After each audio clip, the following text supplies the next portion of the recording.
wafdigan balaaran ee hogaaminaya wasiirka horumarinta biyaha Soomaaliland Salebaan Yuusuf Ali Kore isla markaana qayb ka ah saraakiil ka tirsan hay'adda Hafayoko ayaa xilwaro Osaka ku waabaristay deegaano tiro badan oo ku teedsan degmada Dila ee gobolka Awdal halkaas oo xilligan ka socdaan mashaariic kala duwan oo ay qayb ka yihiin qodidda ceelbiyoodyo loogu talagalay in shacbiga deegaanada ku teedsan laga waraabiyo kuwaas oo xilligan dhismahooda gacanta ku hayso hay'adda Hafayoko oo gacan dheeri ka helaysa hay'adda Oxfam kuna hogaaminaysa xukuumadda Soomaaliland gaar ahaan wasaaradda horumarinta biyaha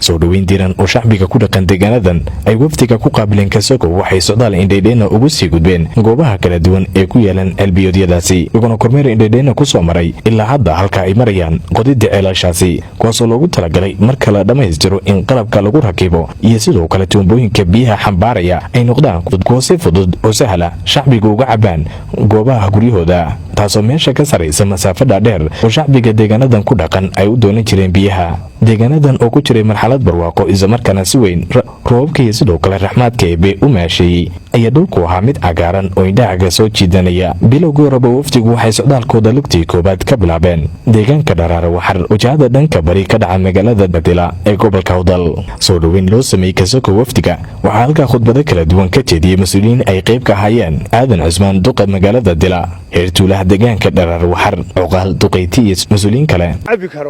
iyaga laftooda waxaan ka rabnaa haddii eebba yidhaahdo inaa la noo dabooli doono waanan ugu mahad celinaynaa Hafayoko iyadoo halkan ka samaysay ilaa Geentiqsi iyo ka qabatay horumarintaasi annaga waxaa nagu waajiba inayna soo maraan oo magaranaysa aan aragno waxqabadkooga u nidhaana hay'adaha warna soo maran waxaanan aad iyo aad uga codsanaynaa kuwa kaa eegala noo qabtay waa kii koowaad ceelal kale oo carruurtii iyo daayeerku ay wada cabaan baa jiro 10 ceel baa meesha ka qodan horeyna kabaan baan uga wada cabi jirnay kii horeysay insha Allah inuu noqonina la noo beeriyo iyaan aad iyo aad dawladda iyo wasiirka biyaha uga codsanayna ninka maqalkiisu wuu ugu badnaa ilaa halka u shishaysay aan iska xigna Puntland inta ninka socdun weeyaano waa nin ilaahayay taariikhasiye waa nin aad iyo aad Soomaalinimada ugu fiican dhankooda waxay kuna halka ka hadlay Abdilaahi Xasan oo mas'uulka ugu sareeya hay'adda Hafayoko ee deegaanada Soomaaliland Salebaan Yuusuf Ali Kore wasiirka horumarinta biyaha Soomaaliland oo dhankooda hoosta ka xariiqay ahmiyadda garaaneed ee socdaalkooda ku qatomo dawladdu iyadoo eegaysa kolba halkay baahi ka jirto ayaa waxay noo tilmaantay inaan wax ka qabanno saa daraadeed runtii waxaan uga mahadnaqayaa wasaaradda oo runtii horkacaya wasiirku in deegaankan ay u doorteen in la siiyo mudnaanta koowaad waana sababta runtii maanta halkan uu fadhiyo wasiirku insha Allah waxaan rajaynayaa in aanu noqon doonin ceelkani kii ugu horeeyay ee runtii ay jiri doonaan ceelal fara badan oo deegaanka laga qodo sacaadatul wasiir waxa runtii aan kaaga mahadnaqaynaa sida runtii hadda jeer aad noola garab taagan tahay hiiliyo hooba waad runtii ku mahadsan tahay anaguna runtii waxaan ballan qaadaynaa inaan ku shaqeyno mudnaanta dawladda iyo maamulka waxaan idinkula dardaarmayaa waxa isu keentay hay'adda Hafayoko oo aan aad ugu mahadnaqayo Oxfam aniga oo wasiira oo halkaa ku dhashay idinka oo halkan jooga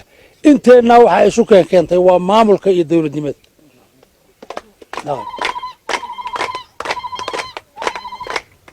deganaanshaha iyo maamulka iyo dawladnimada aynu ku fara adeegno oo dhisno isaga ayaynu wax ku noqon karnaa kaliya waftigu halkan kuma hakan oo mar kale ay si laba jibaareen socdaalkooda iyagoo si wadanaya kormeerkooda indheydheynta waxaanay hadda soo gaareen deegaanka Geeduqsi oo ka tirsan isla degmada Dila ee gobolka Awdal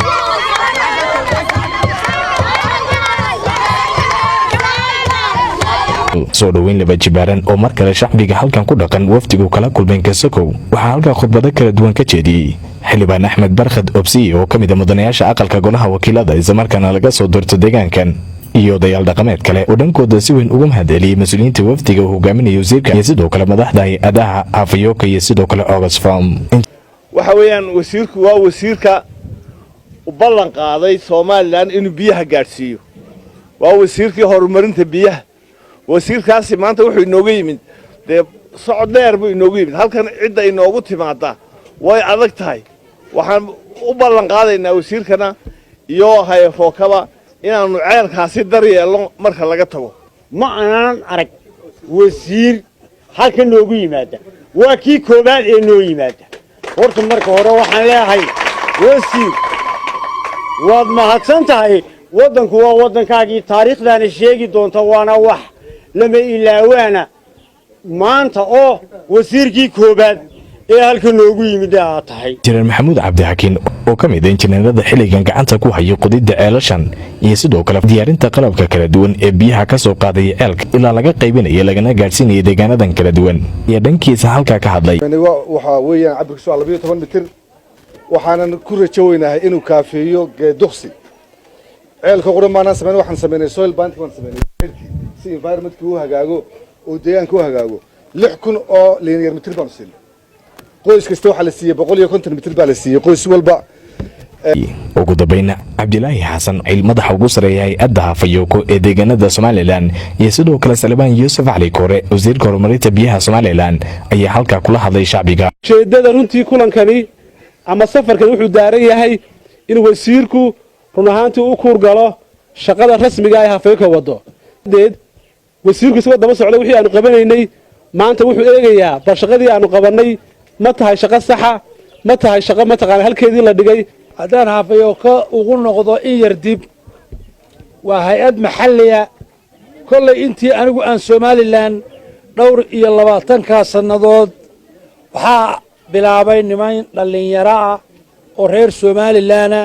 99kii 24 ama 95kii qiyaasta meelahaasaan u malaynayaa markii iigu horraysay magacaa aan maqlo marka waxaad ka garanaysaan inay yihiin rag ummadda u soo shaqeeyey